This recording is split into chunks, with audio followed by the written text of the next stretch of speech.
स्वागत है दोस्तों। आज के मुख्य समाचार में आज देश और दुनिया से कई अहम और बड़ी खबर आ रही है। बात करेंगे हर खबर पर विस्तार से। दिल्ली चुनाव टिकट बंटवारे को लेकर बीजेपी में बगावत, बताएंगे किन सीटों पर दिखा विरोध। इसी के साथ अगली बड़ी खबर में आपको बताएंगे बिहार में राक्षस राज, बोले तेजस्वी यादव, लोगों की जमीन हड़प रही है मंत्री के भाई। इसी के साथ अगली बड़ी खबर में आपको बताएंगे हरियाणा चुनाव परिणामों पर शक और गहराया, रानिया सीट पर ईवीएम वीवीपैट पर्ची मिलान की जगह मॉक पोल करवाने की कोशिश। एक और बड़ी अपडेट, बिहार में मकर संक्रांति से पहले ही पकने लगी खिचड़ी, रविशंकर प्रसाद से राज्यपाल की हुई मुलाकात। एक और बड़ी अपडेट, नरमी के मूड में नहीं कांग्रेस, दिल्ली में आपके खिलाफ आक्रामक रुख, क्यों किया रणनीति में बदलाव, बताएंगे विस्तार से। तो चलिए देख लेते हैं आज की पहली बड़ी खबर। दिल्ली चुनाव टिकट बंटवारे को लेकर बीजेपी में बगावत, बताएंगे किन सीटों पर दिखा विरोध। जी हां दोस्तों, आपकी जानकारी के लिए बता दें, दिल्ली विधानसभा चुनाव के लिए टिकट बंटवारे को लेकर बीजेपी में असंतोष उभर कर सामने आ गया है।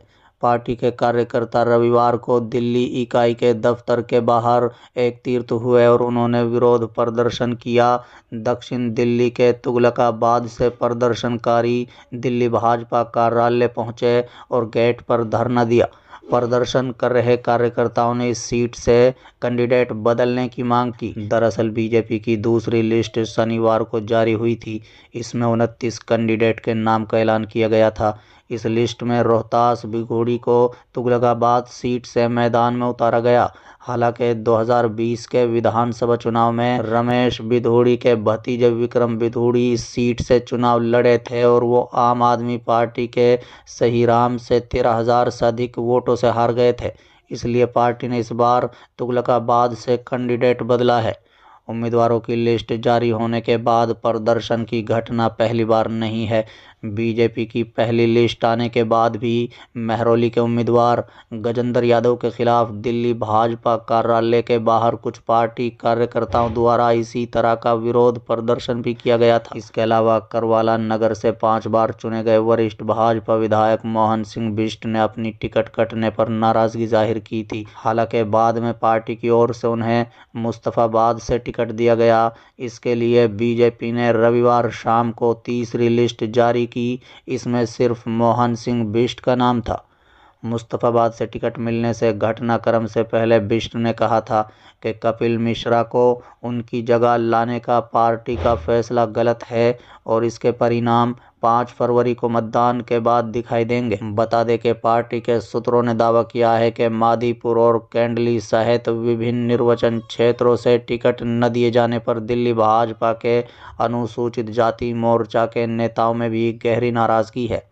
दिल्ली भाजपा के एक शीर्ष पदाधिकारी ने जोर देकर कहा कि सीटें सीमित हैं और उम्मीदवार भी बड़ी संख्या में हैं, इसलिए ये स्वाभाविक है कि जो लोग टिकट पाने से चूक गए वो निराश होंगे। उन्होंने कहा है कि भाजपा एक अनुसूचित पार्टी है और इसके नेता इस बात को समझते हैं। देर सवेर सभी को ये बात समझ में आ जाएगी और वो अपनी नाराजगी छोड़कर पार्टी की जीत के लिए काम करेंगे। चलिए अगली खबर, हरियाणा चुनाव परिणामों पर शक और गहराया, रानिया सीट पर ईवीएम वीवीपैट पर्ची मिलान की जगह मॉक पोल करवाने की कोशिश। जी हां दोस्तों, आपकी जानकारी के लिए बता दें कि हरियाणा विधानसभा चुनाव परिणामों को लेकर संदेह और गहरा गया है। शक की वजह सिरसा जिले के रानिया विधानसभा क्षेत्र के 9 बूथों में ईवीएम और वीवीपैट पर्ची के मिलान की जगह चुनाव आयोग की टीम की ओर से वहां मॉक पोल करवाने का प्रयास करना है। यही नहीं, ईवीएम का डेटा ही डिलीट कर दिया गया। जब ईवीएम का डेटा ही डिलीट कर दिया तो वीवीपैट पर्ची का मिलान कहां से होगा। वो तो एक ईवीएम का डाटा ही डिलीट हुआ था कि कांग्रेस ने इस पर गंभीर आपत्ति जताते हुए प्रक्रिया को रुकवा दिया।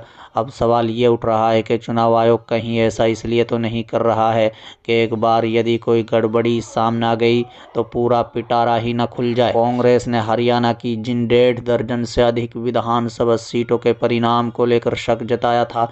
उनमें सिरसा जिले की रानिया सीट भी थी। रानिया के 9 बूथों पर आपत्ति जताई गई थी। रानिया से कांग्रेस के प्रत्याशी सर्वमित्र कंबोज ने 9 बूथों में ईवीएम और वीवीपैट पर्ची के मिलान को लेकर भारी भरकम रकम तकरीबन 4.25 लाख रुपए भरे थे। विधानसभा चुनाव परिणामों पर इतने संदेह के बाद चुनाव आयोग की ओर से ये पहला एक्शन था कि रानिया विधानसभा के इन 9 बूथों पर ईवीएम चेक करने का नोटिफिकेशन उसने जारी किया था।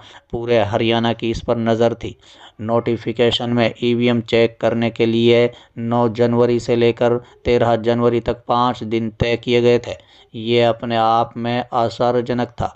5 दिन सिर्फ 9 मशीनों के चेक करने के लिए दिए गए, जबकि ये काम मुश्किल 1 दिन से भी कम में हो सकता था। पहले दिन यानी कि 9 जनवरी को 2 ईवीएम निकाली गई।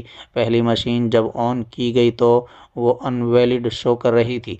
ईवीएम की स्क्रीन पर इनवैलिड लिखा हुआ आ रहा था, जो हैरान करने वाला था। ये किसी गंभीर खामी की तरफ भी इशारा करता है। रानिया विधानसभा से कांग्रेस के उम्मीदवार रहे सर्वमित्र कंबोज को तो इस प्रक्रिया की वीडियोग्राफी नहीं करने दी गई, लेकिन प्रशासन के अधिकारी इसकी वीडियोग्राफी कर रहे थे। उनके पास इस बात के सबूत हैं।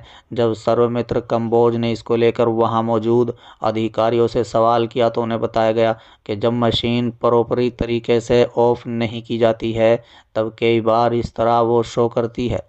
अधिकारियों का ये जवाब ही अपने आप में आश्चर्यजनक था। इसका मतलब है कि लोकतंत्र के आधार स्तंभ मतदाता को मत का संचय करने वाली ईवीएम के साथ गंभीर आपराधिक लापरवाही अंजाम दी गई है।